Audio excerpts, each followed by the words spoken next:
السلام علیکم پیارے پاکستانی بھائیوں، کیا حال ہے؟ طبیعت کیسی ہے؟ یہ لیاقت چٹھا صاحب کا جو بیان نہیں آیا، اس پر ذرا تھوڑی سی قانونی موشگافی کر رہا ہوں، ذرا سن لیجئے۔ قانونی موشگافی یہ ہے کہ یہ جو لیاقت چٹھا صاحب نے سٹیٹمنٹ دی ہے، یہ سٹیٹمنٹ عام سٹیٹمنٹ اور عام بیان نہیں ہے۔ اس کو قانون کی نظر میں کہا جائے گا کہ اٹ از اے کنفیشنل سٹیٹمنٹ۔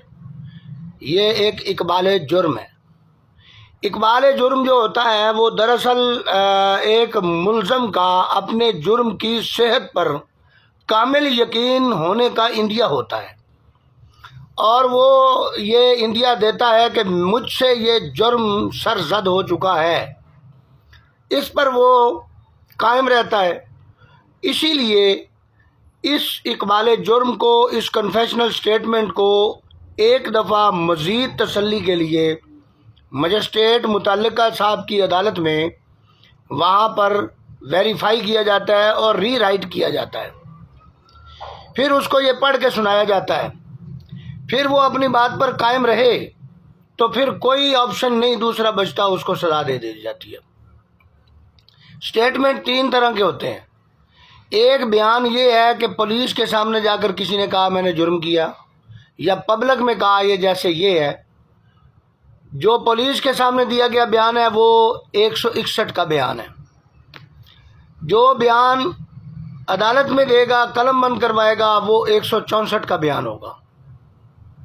اور کنفیشنل سٹیٹمنٹ تیسری کیٹیگری کا بیان ہے، جو اپنے جرم کی صحت کو پبلک میں، پولیس کے سامنے، مجسٹریٹ کے سامنے تسلیم کرنا اور پھر اس پر قائم رہنا، یہ ہے اقبال جرم۔ اچھا، اس کو قانون شہادت آرڈر 1984 کے آرٹیکل غالباً 114 یا 112 ہے، جس کے تحت ایڈمیشن کے تناظر میں بھی دیکھا جا سکتا ہے، بٹ ان سول کیس، دیوانی میں وہ یہ قانونی ہے، میں پبلک کے لیے جو عرض کر رہا ہوں۔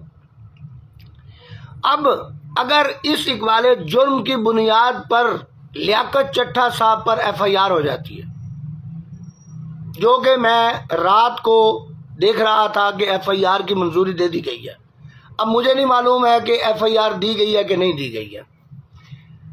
اچھا، اب ایف آئی آر اگر دی جاتی ہے تو اس کے بیان کے کسی چھوٹے سے حصے کو لے کر ایف آئی آر نہیں دی جا سکتی، وہ نامکمل ایف آئی آر ہوگی۔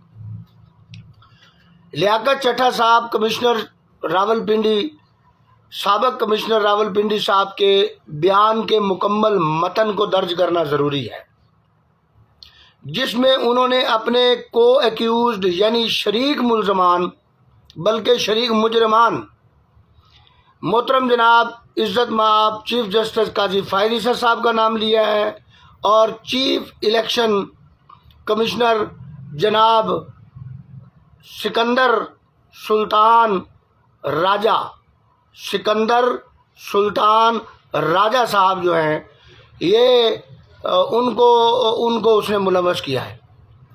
اب اس جرم میں اس ایف آئی آر کے ایک تو مکمل متن کے مطابق ایف آئی آر ہوگی، ان کے شریک ملزمان کا ذکر کیا جائے اس ایف آئی آر میں، تب وہ ایف آئی آر مکمل ہے۔ اگر ان کے اقبال جرم کے بیان کے آدھے حصے کو لے کر ایف آئی آر دی جائے اور آدھے حصے کو نہ درج کیا جائے، یہ غلط ہو جائے گا۔ یہ مکمل ویڈیو دیکھیے گا اور پھر دیکھیے گا کہ ہو کیا رہا ہے۔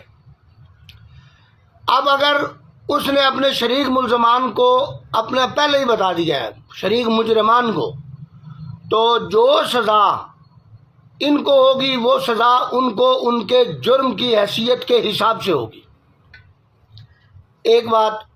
دوسری بات یہ ہے کہ اس ایف آئی آر کے درج ہوتے ہی وہ شریک مجرمان جس عہدے پر قائم ہیں، اس عہدے پر اخلاقی قانونی طور پر وہ نہیں بیٹھ سکتے، یعنی کہ اس اقبال جرم جس میں اس نے اپنے شریک مجرمان کا نام ٹھہرایا تھا، اس کی بنیاد پر جو ایف آئی آر جیسے ہی درج ہوگی، اس ایف آئی آر کے درج ہوتے ہی اس پر نمبر لگتے ہی اس 154 CRPC کی اسٹیٹمنٹ قلم بند ہوتے ہی یہ دونوں شریک مجرمان جو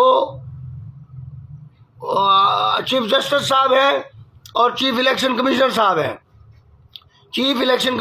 ہیں ان دونوں کو اپنا عہدہ چھوڑنا پڑے گا. وہ ریزائن دیں گے. وہ کسی ایسی کمیٹی کا حصہ نہیں بن سکتے جو کمشنر صاحب کے بیان کی تفتیش کی غرض سے قائم ہوگی، کیونکہ وہ ان کے شریک ملزم ہیں. اگر شریک مجرم آپ نہیں بھی مانتے تو اقبالیہ بیان تھا جس کی بنیاد پر میں انہیں شریک مجرمان کہہ رہا ہوں، لیکن فرض کیا وہ انکار کر دیتے ہیں. وہ کہتے ہیں کہ یہ غلط بیان ہے اس کا، تو شریک ملزم ہو گئے. شریک ملزم بھی کسی ایسی کمیٹی میں نہیں بیٹھ سکتے، اس کو ہیڈ نہیں کر سکتے، اس ادارے کے سربراہ نہیں رہ سکتے جس ادارے کے زیر تحت، زیر اثر، زیر پاور وہ کمیٹی تشکیل پائے گی جو اس میٹر کو انویسٹیگیٹ کرے گی، اس معاملے کی تفتیش کرے گی. لہذا FIR درج ہوتے ہی ان ہر دو معزز شخصیات کو، آنریبل چیف جسٹس قاضی فائز عیسیٰ صاحب کو، قانون کے مطابق، میری منشا نہیں ہے، قانون کے مطابق، عوام کی منشا نہیں ہے، قانون یہ کہتا ہے، اخلاقیات یہ کہتی ہیں کہ سکندر سلطان راجہ صاحب کو بھی استعفیٰ دے دینا چاہیے اور ان کو بھی استعفیٰ دے دینا چاہیے، اور یہ سیٹ چھوڑ کر شامل تفتیش ہونا چاہیے. بری ہونے کے بعد جب ایکویٹل ہو جائے پھر اپنے عہدے لیں، بالکل لیں، لیکن اس دوران سسپینڈ ہو جائیں گے جس کو کہا جاتا ہے، یا استعفیٰ دے دیں گے. ان کو استعفیٰ دینا چاہیے. یہ ہے لیاقت چٹھا صاحب کے قانونی بیان کی جو بیک گراؤنڈ ہے، قانونی بیان جو انہوں نے دیا اقبال. یہ اس لیے اس پر غور کیجئے کہ اب یہ پاکستان ایک انارکی کی طرف جو ہے اس ایک سٹیٹمنٹ کی بنیاد پر چلا جائے گا. اگر انارکی کیا ہے؟ انارکی یہ ہے کہ اگر شریک ملزمان استعفیٰ نہیں دیتے، شامل تفتیش نہیں ہوتے، تو that would be a chaos، that would be anarchy. یہ زیادتی ہے، یہ غلط ہوگا، یہ درست عمل نہیں ہوگا. والسلام. میں نے اپنا قانونی جو میرا تجزیہ تھا وہ آپ کے سامنے پیش کر دیا ہے. آپ اس کو سنیں، لائک کریں، کمنٹ دیں، شیئر کریں. کوئی اور آپ کو قانونی مسئلہ درپیش ہو مجھے بتائیں. آپ کے کوئی قانونی حق غصب کرتا ہے، آپ جس بھی شہر کے رہنے والے ہیں پاکستان کے، مجھے واٹس ایپ کریں، میری بایو میں جائیں، مجھے ڈاکومنٹ دیں. میں آپ کے ڈاکومنٹس کے ساتھ ویڈیو بنا کر اس متعلقہ آفیسر کو مخاطب ہو کر یہ ایک ویڈیو بناؤں گا ٹک ٹاک پر، جس کو ہمارا جو گروپ ہے جو ہم لوگوں کے حقوق کے لیے کام کرتے ہیں، ہم پورے پاکستان میں پھیلائیں گے. سوشل میڈیا پر اس قدر اس کو پھیلائیں گے کہ آپ کو آپ کا حق ملے اور مل کر رہے. یہ حقوق کی جدوجہد میں تھوڑی بہت کرتا رہتا ہوں. اللہ تعالیٰ قبول منظور فرمائے. والسلام.